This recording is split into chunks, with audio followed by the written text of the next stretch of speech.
The Baltimore Orioles are going back to the playoffs in 2026. But is this roster built for sustainability? Let's get back to that in a bit. But after a bold offseason filled with lineup reinforcements and pitching depth moves, Baltimore didn't just hope to compete. They structured this roster to return to October baseball. But here's the real question. Will their lack of top tiered pitching and bullpen depth hold up when playoff pressure hits? Because make no mistake, the offense, that unit is easily, right now, a top five in all of baseball. So let's go over this roster, though, and break it all down and see where this team winds up. So let's, as I just mentioned, start with the clear strength of this team. This lineup can absolutely finish as the best in all of baseball, but easily is a top five presently constructed. Now, the major offseason splash and multiple pieces were added. One is definitely Pete Alonso. 3.4 WAR, 38 home runs, 126 RBIs, 871 OPS. Honestly, it's a franchise-altering production.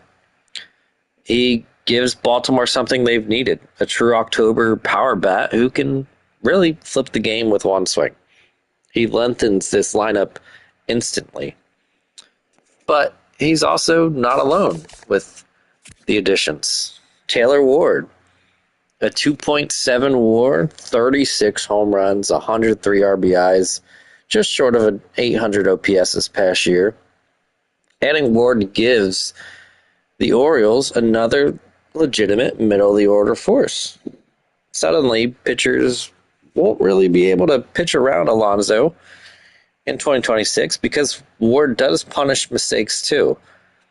Now, sure, he's probably unlikely to finish with 36 home runs again, but you can easily expect 25 home runs minimum and 85 RBIs for sure if he's healthy. So, great additions this offseason. But let's talk about more of the franchise core. The star, really. Gunnar Henderson. A 5.3 WAR, 17 home runs, 30 stolen bases. He's the engine. Absolutely elite. Did struggle slightly, but he's absolutely a two-way superstar. Jackson Holliday, clearly part of this core. Did struggle. 1.0 WAR, 17 home runs, 17 stolen bases.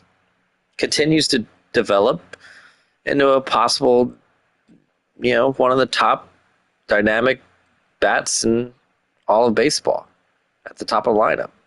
But he's not going to be the caliber player that people really thought he could have been years ago. He's just not. He's very solid.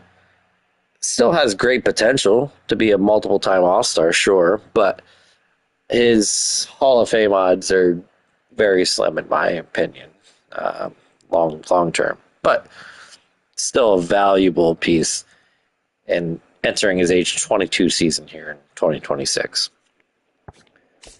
Now, Adley Rutschman behind the plate. Definitely had some inconsistencies offensively, but had a solid 1.9 WAR this past year. He does bring leadership, solid pitch framing, and has some good playoff temperament. But the bat can get cold and very hot at times. But they also have a future power bat alongside him at catcher. Samuel Salo. Struggled statistically, sure. Very bad, actually. 165 average this past year, but 4 home runs and 109 at-bats shows there's some real raw pop, and he's obviously, in my opinion, bound for a bounce-back season and career coming. I think he could be a 30 home run guy for the next 12 years easy, in my opinion. Now, this team also does have some more depth and a couple borderline stars. Jordan Westburg, 17 home runs, 770 OPS. He's reliable and clutch. Kobe Mayo, streaky but dangerous. The depth could actually possibly keep him in AAA to start, which is crazy to think. Ryan Mountcastle. He's solid contact hitter, but no longer the home run threat really he was once thought he could be. He's situationally a good hitter and good depth piece, but not a star. Blaze Alexander, recently added, brings infield flexibility. He's going to help the team. Not an everyday starter, but he's going to help with depth. Jeremiah Jackson hit 276 in his first extended run in the majors. That's pretty darn good. Quality depth option. Should get into a handful of games for sure. Now, a couple other pieces in the outfield. Colton Cowser. He's a good player. 16 home runs, 14 stolen bases, power, speed, upside. Dylan Beavers had efficient production, though in limited action. He's going to continue to improve. More than likely, should open the season as the starting right fielder, in my opinion. Heston Kjerstad. Numbers have dipped for sure. Power remains. Intriguing, really. He's got some pop. But he hasn't shown much at the same time. He's definitely not the top prospect he once was and thought to be. Tyler O'Neill was added previously, and last year did struggle for the Orioles. Didn't get too many at-bats because he's rarely healthy, a streaky slugger. You can almost guarantee he hits a home run opening day if he starts. If you know, you know. But had 9 home runs in limited at-bats and should help this team. Leody Taveras, another solid outfielder. Brings speed and defensive versatility. Not the greatest bat, but he's going to help the team defensively, keep them in games. And then Reed Trimble. Well, he's not necessarily a top prospect, but he's rising for sure. He's on the 40 man, 17 home runs, 21 stolen bases in the minors. Could be looming to crack the lineup if injuries occur, but no, he's not going to open the season on the team. Once a second round pick, so he's good though. Good depth piece. Bottom line though, with this lineup and team, as I mentioned, the team's easily top 5. It's got power, speed, depth, definitely postseason upside. So they'll get them to the playoffs, this lineup alone. But now on to the rotation. It's stable now, but not dominant in any way, shape, or form. Chris Bassett was recently added and signed. Had a 2.1 WAR, 3.96 ERA, and 31 starts for the Blue Jays this past year. He's going to bring some reliability. And in October, you just need 6 competitive innings as a starter. He can definitely bring that.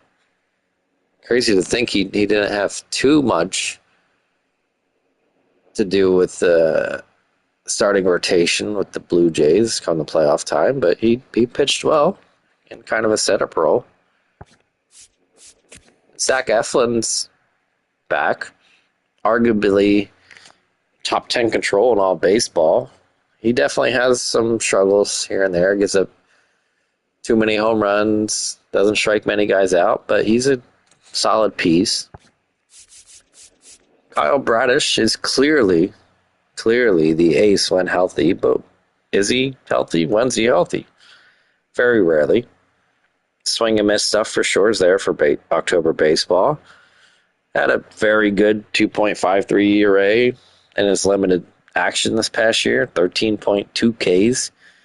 Well, that won't hold, but he's still, to me, borderline top 100 player when healthy.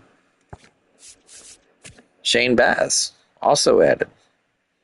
So 4.87 ERA, 9.5 Ks per nine this past year. Really an electric arm. Just needs to show some consistency. He's been known to be a possible, keyword possible, ace for years, but hasn't proven it. They acquired him to see if they can bring that out, but might be hard to bring out, to be honest. Trevor Rogers, a lefty who has had two phenomenal seasons in his major league career. Absolutely great in two of them. Well, the rest have been poor. So who is he?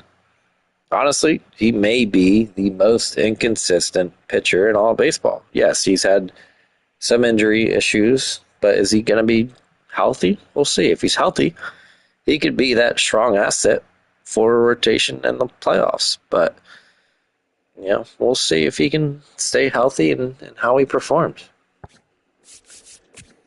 Dean Kramer brings back end stability, sure. Cade Povich, another lefty depth option. Tyler Wells, a flexible swingman for sure. Brandon Young and Chase McDermott are absolutely depth starters in AAA. They've got some pieces here. So, but they don't have that top guy. They really don't. If Bradish is healthy, they might, but he's too inconsistent in terms of playing time. So it's hard to rely on him, honestly. So let's break down the bullpen. It's strong. Is it strong? We'll see. Unfortunately, Felix Bautista is injured. That's huge. Absolutely huge. Without him locking down the ninth inning, Baltimore leans on a offseason addition. Ryan Helsley. Absolutely massive velocity, strong closer experience. But can he get back to his all-star level? I think he'll be solid. Not outright dominant like they'll need him, in my opinion. I see him in the low 3 ERA personally. I think they might have overpaid a little bit, but he's a good pitcher. That I won't deny. Andrew Kittredge brings veteran stability. Solid pitcher for sure. Keegan Aiken, a 1.0 WAR, 3.41 ERA, a solid 8 saves and 64 appearances. Absolutely one of the better lefty consistent relievers, in my opinion. Cano had a poor year this past year, but has elite ground ball, double play opportunities regularly. He's a good pitcher. Not what he once was, that's for sure, but he's solid. And then, well, the rest of the bullpen's kind of what ifs, kind of. Rico Garcia, Dietrich Enns. He's kind of a long reliever at the same time, but he's going to help the bullpen. Geraldo, he's a guy, and I don't see too much out of him personally. Jackson Kowar recently acquired as well. He's shown potential. Wolfram, another guy who's barely shown he can contribute thus far, but these are pieces that need to get in the games to keep this bullpen healthy? Are they going to be able to keep them afloat? Jose Espada, Cameron Foster. These guys are, absolutely household names. So, how much are they going to hold up? Colin Selby's on the DL. Yes, Cano's not necessarily on the DL right. Excuse me, not Cano. Batista is not on the DL right now, but he's going to be. That's for sure. So let's be honest about the Orioles. Will the pitching and bullpen depth hinder them slightly in the playoffs? Well, yeah, slightly. The bullpen has a few solid pieces, as I mentioned, but without Batista at full strength, it's not elite tier dominant. Not at all. Not close to it. And playoff series often hinge on one bullpen inning. This Orioles team, in my opinion, has rebuilt smartly. They've added the middle of the order power and Alonzo Ward. They're, for now, for the most part, keeping most of their guys healthy, and Henderson, Holiday, and Rushman. Holiday's kind of hurt, I guess, but, he shouldn't miss too much time, if at all. They reinforced the rotation. They got Bassett, who's pretty solid. They built depth across the staff. That they did. And this offense now can absolutely carry them deep into October. But is it enough for a true World Series run? Not so fast. Remember that initial thought of sustainability? I think that's where this team lacks. The lineup is stacked, yes, but the pitching depth is really just depth, not dominant. Helsley needs to lock down the ninth inning, and the bullpen is solid, but the minimal depth is going to hurt them. And in the playoffs, having a lack of depth in the bullpen is absolutely going to be catastrophic at one point in the playoffs. And that's unfortunate to say, as it brings a bit of a twist in my stomach, as Camden Yards is the first park I ever saw a Major League game at. So, now, yes, Bradish could come back and be absolutely dominant, but he's going to need to be at peak health come playoff time, and Rogers would have to be a stud as well. Not a dud. Too many what-if questions, in my opinion. Sure, yes, they are going to be buyers at the trade deadline. There's no doubt about that. They're going to add one or two pieces to the bullpen for sure. Is it going to be enough, though? To get to the World Series? I don't think so. Things tighten up when things come to the playoffs, and they simply won't have enough for 2026. Yes, the 2026 Orioles are absolutely going back to the playoffs as a wild card. And October in Baltimore might get very loud again. But they'll need a lot of luck to make it past the divisional round if they sneak out of a wild card victory at the same time. Hope everyone enjoyed watching the video. Definitely watch for more videos to come here shortly. Thanks, everybody. Leave a like, subscribe. Look out for more. Have a great one, everybody. Bye-bye.